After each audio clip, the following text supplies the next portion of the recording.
I saw something really, really horrible last night. I saw a case file. I've been watching this psychiatrist and psychologist Van der Velde, I think is his name. I forgot now exactly the name. There's another one, Van der something on X, and I mix these things up. So anyway, that guy, very, very intelligent, highly intelligent, smart person.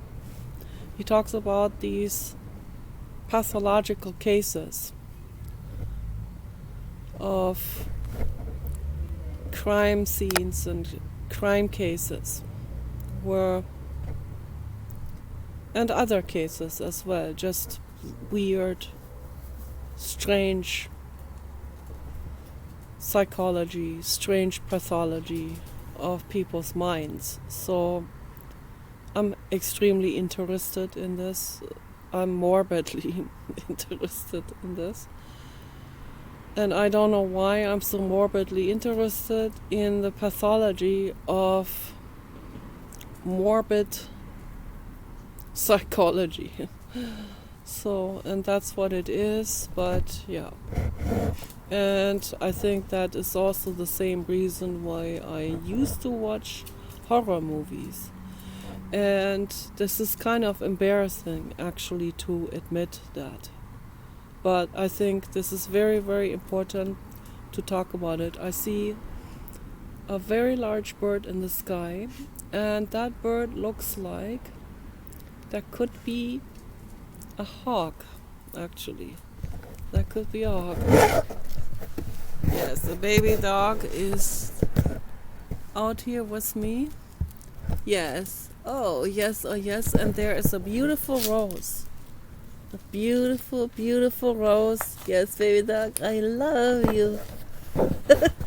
I love you. Oh, I love you so eternally. Oh, yes. Is the ear itching? Do you need an ear spot treatment? Yes, we have been doing the ear spot treatment with the plant called manroot. And that is the one over there with the little white star flowers. The little white star flowers, and that grows a prickly cucumber in the summer. They're already starting to grow. And it is a poisonous plant, but not totally poisonous. I mean, you can apply it on the skin and it is actually good. It's antiseptic, disinfecting, and even anti-carcinogenic, anti-tumor growth, and it is anti-parasitic and has all kinds of healing properties actually. Just one has to be careful with internal. So I made a tea the other day I put a couple of those star flowers into the tea. I also put red roses that are growing on the other side of the house. And I put one of those purple bundle flowers into it, as well with leaves. This is a rhododendron. And all of these plants have extreme medicinal power, and I was feeling a little bit under the weather. I had some kind of pain in my lungs in the back, and I was worried that would grow into some kind of bronchitis or something. So I made tea with it, I drank it, and just within 2 hours it fixed it completely up. It's amazing. So I've been taking this fresh manroot stem, the stem of this is actually a climbing plant. It climbs all over the other plants. And the stem is really, really soft and rubbery, and because that is it's a vine, and you can cut that with the pruner, and then you can cut it in little pieces and like finger long pieces. And what I always do is I squish the end of that, and then I go into baby dog's ear. He had some real serious ear infections since we got him,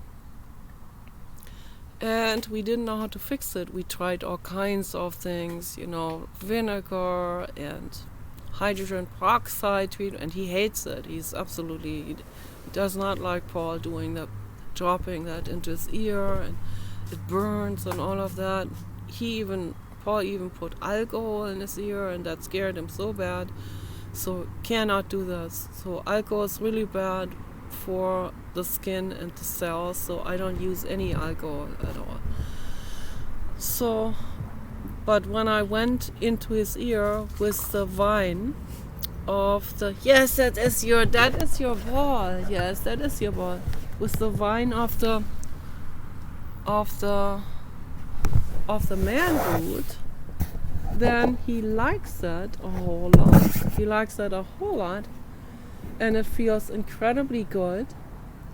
And he lets me do it. He even comes over to have that done. And I'm going to do that again after I make this video. And I go real gently into it with the fizzled out end of that vine. And then I go all over inside of the ear crevices and all of these little crevices that are in there, and earlobe tissue and little dips and cartilage and whatever there is, like right in the beginning of the ear when you open up the ear flap, when you look underneath that the earlobe, the ear flappy. So, and always keep the ears floppy. Okay, always keep everything on the dog. He has his thumbs also. Always keep everything on him. Okay? Never dock anything. Never dock the tail. Never dock any parts. Okay, only trim the fingernails. Trim them gently without hurting, without going into where the red capillaries are. Be very careful. Okay, only trim a little bit off. So I go in there with the plant stem, and it feels really, really good to him. And you really get into all these little crevices, and that is so disinfecting, and I can just feel it while I do it. I can feel the relief that he feels.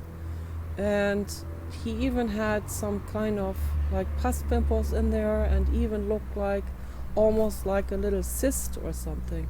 And since I've been doing that with the man root, the cyst completely healed up, the pimples healed up, there was a little bit pus in the ear, even in the crevices. We cleaned that all up beautifully with the plant. And then its plant juice stays in there and keeps on functioning as a disinfectant and a healing property that is antimicrobial, antifungal, antibacterial, antiviral, anti-carcinogenic, all of that. It's amazing, amazing, amazing. And I also I take the other end, and I go into the ear canal. And he has really little ear canals, while the Papa dog, the European Basset Hound, had humongously large ear canals. So, and the Great Dane had even larger ear canals. So he has little ear canals, and one has to be really careful when you go into the ear canals with anything, okay? Very, very gentle. And I don't use cotton swabs. I use them on my own ears, but not on his, because he gets kind of spooked out by this, and then he moves abruptly, and that could kind of cause a cotton swab maybe to scrape him too much or whatever. So that's why I don't use that. Or it could even... The cotton swab might even get pushed deeper into the ear, which you don't want to do, because the dog might get spooked out or move or shake the head, and so I don't recommend doing that. So I always bring different subjects together, and because whatever, I just flow with the moment of making the video. Whatever I think is necessary in the moment to talk about. But I'll get back to the main subject that I want to discuss, and that is this morbid pathology, psychological pathology, that I'm very interested in. I've always been interested in it for different reasons, also for shock value reason. It really takes you off your daily grind, and that's why people watch that stuff. That's why people watch horror movies. And I'm trying to look at the whole picture. I'm trying to look at the people, the spectator of it, as well as the actual perpetrator of the situation. So the spectator needs to be observed equally much as the subject of spectation. Okay, this is very important. People forget to do this a lot. It's very important to do. And we need to observe ourselves, okay, at all times, so that we don't do what happens to the actual perpetrators that we are spectating, that we're trying to use to take us out of our daily grind, and also have someone to denounce and say, we are so scot-free with everything, let's denounce this whatever that we are denouncing. And baby dog, what are you doing now? You want to sit on my lap now? Is that what it is? Is that what it is? This is what it is, I think. So I find this all so incredibly interesting, this entire subject. Also my self-observation. I observe my own reactions, and then I often feel like, dang, I fell again into the same trap, of spectating and trying to watch something. Why am I addicted to this? Why am I addicted to 48-hour crime reports? Why am I so addicted to this psychological pathology? Baby dog, baby dog, be nice to me.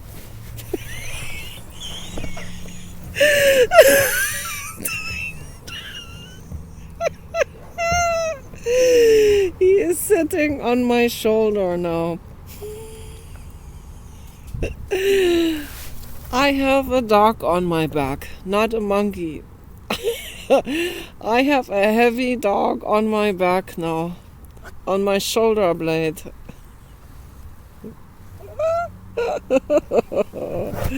Yes, but it is a nice thing. It's a nice situation. It is always a nice situation, because what he's doing is he is giving me a squeeze machine. A squeeze machine effect is that. That's what this is. Temple Grandin developed a squeeze machine for people with autism and Asperger's. And that is exactly what I need. I need a squeeze machine, and I can feel it very, very... I read her books, and I could so empathize with that, with her and with her brain processing and the way she processes. I don't view this as an anomaly or as something, as anything that has to do with illness or pathology at all. So Asperger's, I view that as different way of processing things. This is a processing, this is a universal way of processing. So it's actually a free form of processing things. We are not bound to some kind of thought school or some kind of template. Temple Grandin is a free is free from template. So a free temple, free from templates. See, that's how my brain are constantly doing.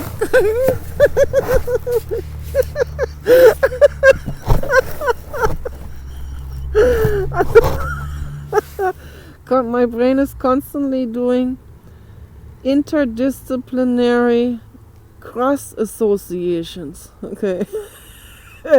And that is good.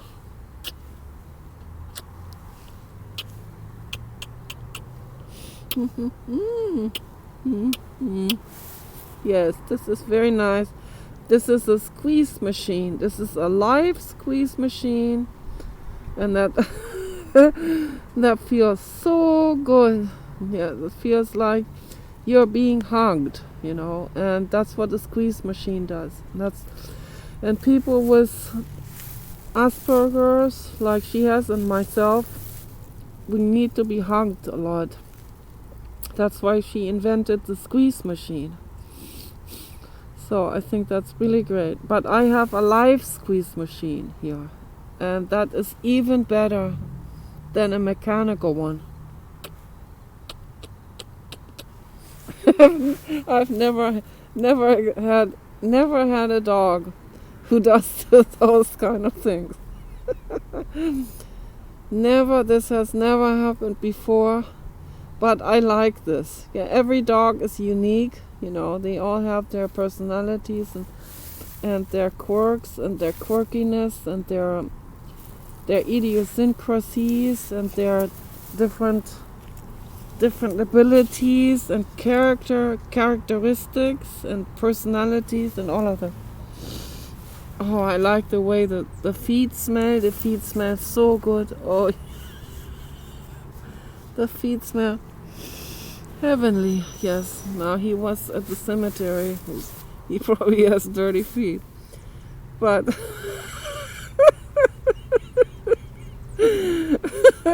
but this is nice. This adds to some entertainment of the video. This is very, very nice. My brain always goes from one subject to another because of the constant interdisciplinary associations that are going on. But, it's a little bit, sometimes it gets a bit exhausting and causes a lot of ADHD.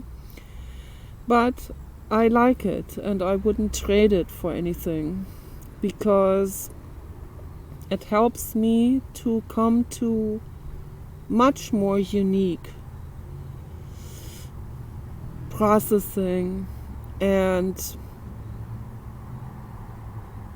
explanations for things. So sometimes I'm out there looking for an answer. For example, my whole life I was trying to figure out what causes criminals to do criminal acts. Okay, so I wanted to find out what can possess someone to do such criminal acts. And in the past I would have brushed this.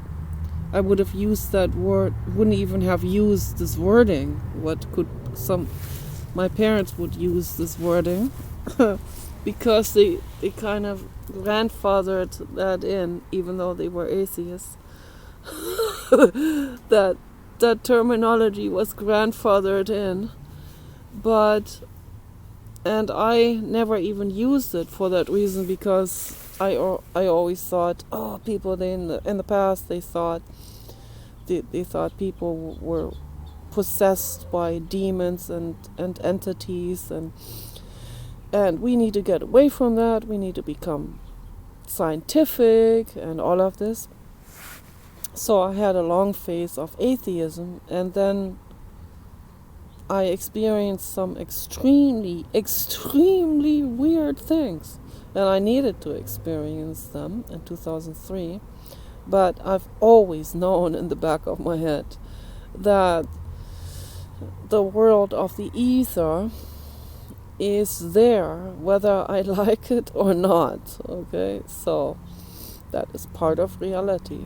Okay, that there is the ether, and that there is the unknown, and that there are things that have not been explained and that have not been explored, and there will always be things that have not been explained nor explored. So there will always be that way, because exploring is an indefinite, infinite process. Okay, that's a fact. That's a fact of existence. So it's indefinite. It will never end. A lot of people, they have a problem with infinity, because accepting infinity would be accepting a bottomlessness. And that's scary for a lot of people, because how does this bottomlessness fit in with religion? How does it fit in with atheism? How does it fit in with any kind of closed-minded worldview? Right? It doesn't, obviously, because it's not closed. The world is not closed on any end. There is no end. It's endless in any direction. And my brain is very endless in making associations and self-humor and clownery and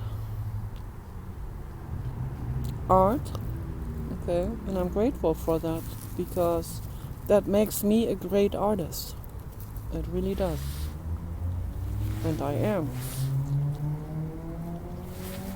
I wished I had more money. I could make bigger stuff.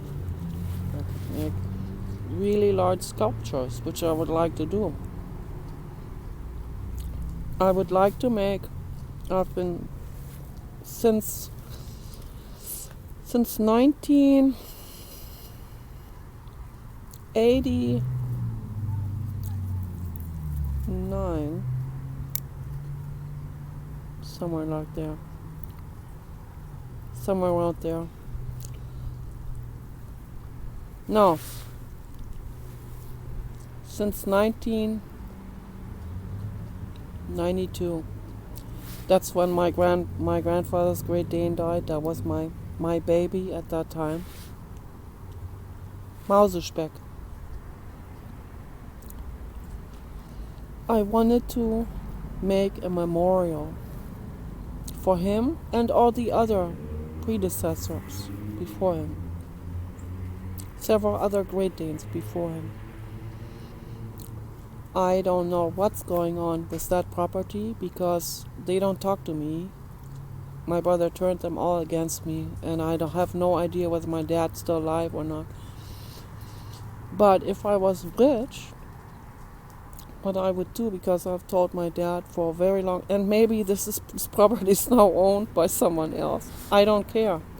If I was rich, I would have a lawyer, I guess, contact that address to find out who is still residing there and making decisions, and then ask them if they wanted 2 free really large art sculptures, and if they wanted to be in a reality show.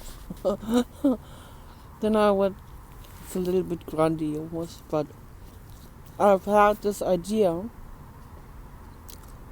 since 1992, because I wanted to make a so-called gravestone or memorial, but I don't like gravestones. So I wanted to make sculptures, 2 sculptures. One of an abstract Great Dane and one of an abstract Nicola. Okay. who opens her arms towards the Great Dane, and we're sitting like in front of each other. But each sculpture is as large as the front part of a semi-truck. Those are large sculptures. That's kind of like the level of sculptures that Niki de Sarfal was making, famous artist from France. And I was a fan of hers since childhood. I love her work. So my work is, she and other artists have inspired me, Horst Antes also, and Arnold Leisler, who my parents knew. They have inspired me, but my own art has its own personality. I'm not copying them or anything. They were just, I regard them as friends as a child. So I wanted to make these two sculptures, and if I had money, I would make these two sculptures, I guess out of some kind of composite material that is hollow on the inside, and maybe that even have a door where the gardener can put the lawnmower in and stuff. I mean, it needs to be usable also. It shouldn't just be, why not, It has to be also very utilitarian, but also in a way where someone could climb on top of the sculpture and sit there, or lie down on the back of the dog, or climb around inside of the abstract person and stuff like that, on the shoulders and stuff. So that was my idea for children. That would be, I mean, if someone had brought that to our garden when I was a child, I would have been over the moon happy with this. If someone had brought the nanas from Niki de Sarfal into their garden, that would have been heaven on earth. So lawyer can ask them, would you like 2 free amazing art sculpture in your backyard? And they would go like, who the hell wants to bring us art sculptures? Well, the person that grew up in that garden. And so I would tell them the whole story, and then I would make them. That would take me several years, and then they would be brought over by crane helicopters from here all the way to Germany, and then placed by the pond. He's doing it again. And then placed by the pond, and that would be so incredibly amazing. I just wanted to talk about this. I haven't talked about this before in my videos. This is something I have been wanting to do for a long time. So, but anyway, I want to get back to the main subject. I have to always bring myself away from the ADHD and back to the main subject, which is my interest in the pathology. And what I learned last night shocked me very much, and I regretted that I learned about it. But then later last night, I was still able to sleep well. I have a grounding pillow now. This is helping me a lot. And I decided, okay, I will make a video about this the next day. And I briefly talked to Paul about this situation and told him that this whole case bothers me a lot from different angles. Not just the guy himself, but also his wife, who was in complete denial. That is another person who is like in absolute, complete anosognosia denial. like my mother also was. My dad had double life, and she just decided to be in denial about it, almost like a conscious, mechanistic denial. I decide to be in denial about it. That's the way I deal with it. She even said to that one time. She said, "Don't worry, I deal with it my way." I already know how her way is to make it go away. It never existed. That was her way of dealing with it. That's how neurotic they were. Let's just bring it out to the open, including the Epstein files and the crime reports and all of that stuff, and hopefully bring it out before something bad happens, like with that guy Peter Keller. What a horrible... Keller is a German name and means cellar. This guy literally built himself a cellar in Washington State in a forest. He built himself an underground bunker, some kind of survival bunker. It makes no sense. There's no rhyme and reason to any of these things, and he made videos about all of that. Every day he made videos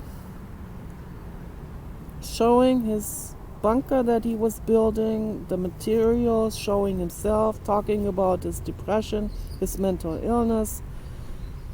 And the psychologists and psychiatrists, he was talking about this case, and he showed video clips of that guy talking about his bunker and all of that out there in the forest. And if I had known where this is going, this case of that Peter Keller, if I had seen a comment or someone said, "Oh, this is going to be like a horror movie," I would have probably turned it off, because it's just too much. I'm too sensitive for this. It's too horrible. But I watched it, then I kind of needed to know how this keeps going. It's like you're in some kind of conflict. Can I handle this psychologically? Is this too traumatic? But my curiosity takes over. Why does my curiosity take over? I ask all of these questions. Most people don't ask these questions. Most people just let their curiosity take over, or their addictions and their pathological morbidity needs for horror movies and for horror crime scenes and so on. There were grandmothers in Paris, France, in 1650 that would bring their knitting gear to the marketplace where someone was about to be beheaded by the guillotine. That was their access to horror, okay? And they viewed that as, this is just a normal hobby to do, right?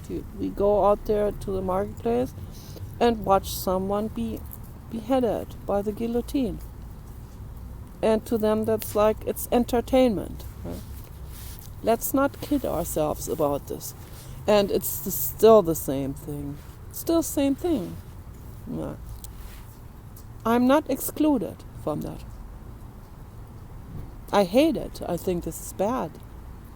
What is happening there in me,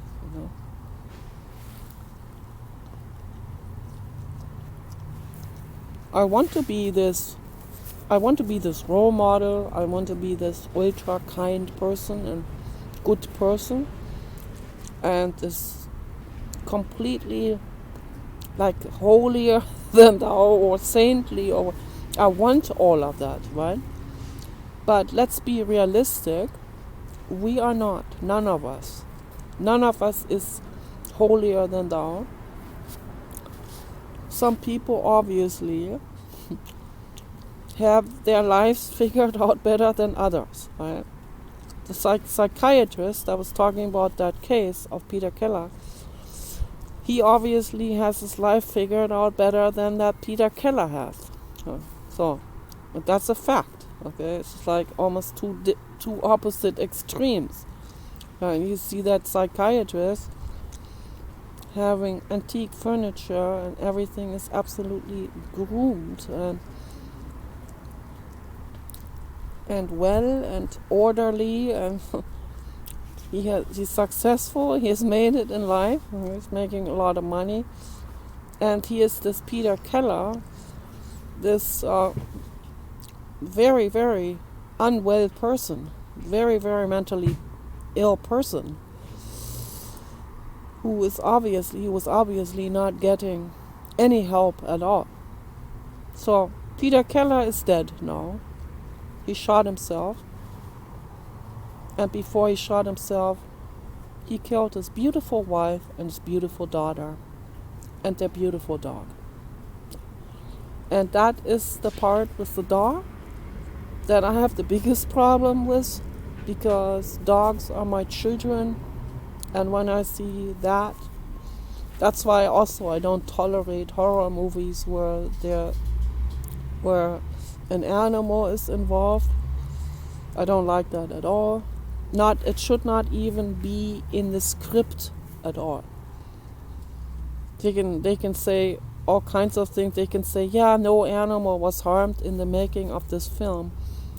That's good. Yeah, thank you. But this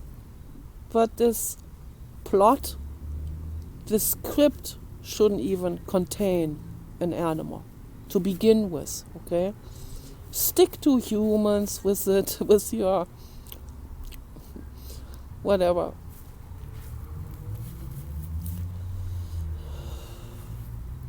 Maybe disrespect towards humans,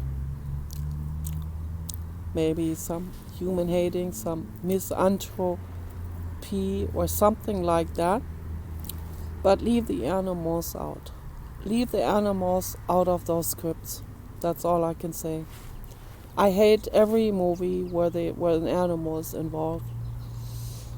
And I've even heard of some movies where it's really awful, like in Poland, for example, where they had no animal rights. I don't know how it is now, where like some of these old fairy tales that I have watched before, where I saw that they actually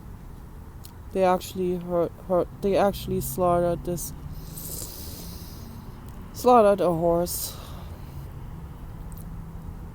like a snuff film almost, like for this very fairy tale for children. I mean, it's unbelievable.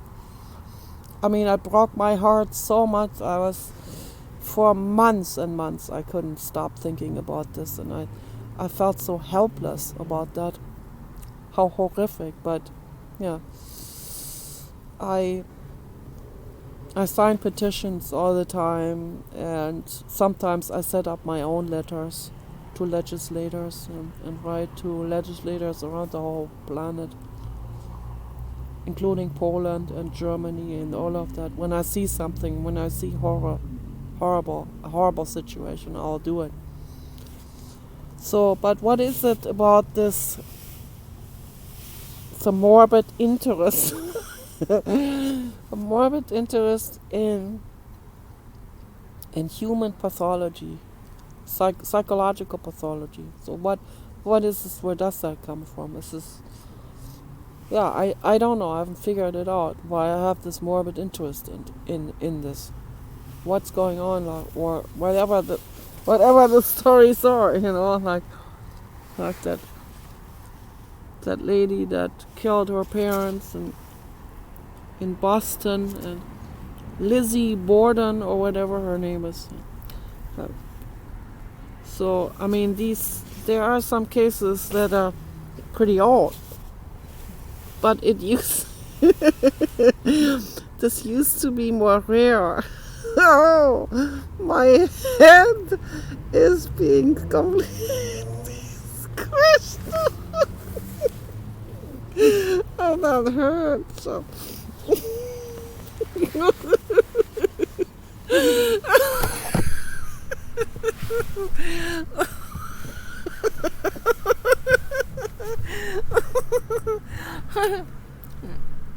Yeah, we're also getting a little bit chilly on the chilly side now.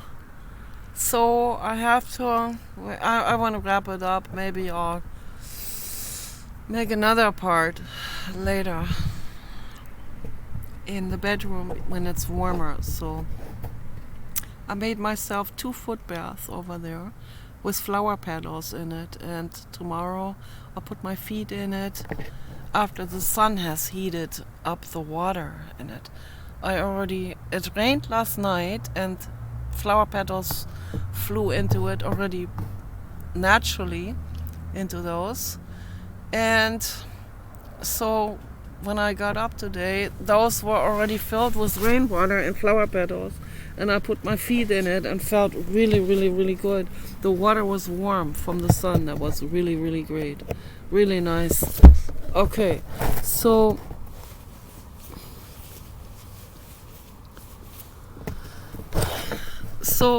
what I don't understand is with this Peter Keller.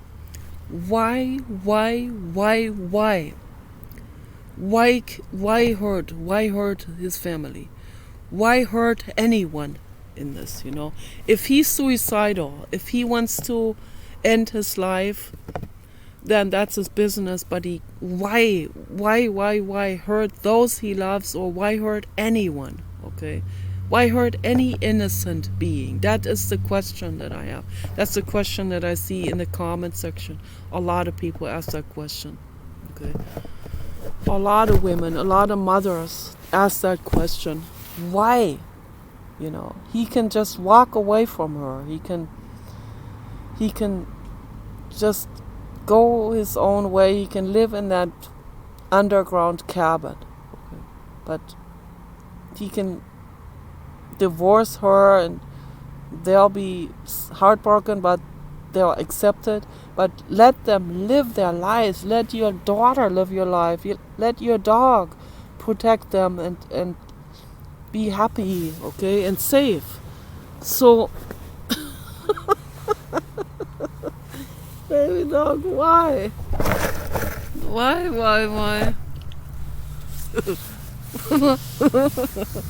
So, yeah, but okay, I'm gonna wrap this up now. I think I'm gonna talk about the why of all of this. Get deeper into the psychology of why. Why did he do this? Okay. Baby dog, don't do this. Baby dog, that hurts now. Don't do it. Okay, so I'm gonna go in the room and turn the bed pad on, electric bed pad, get heated up, and then I'll get more into the details of the psychology.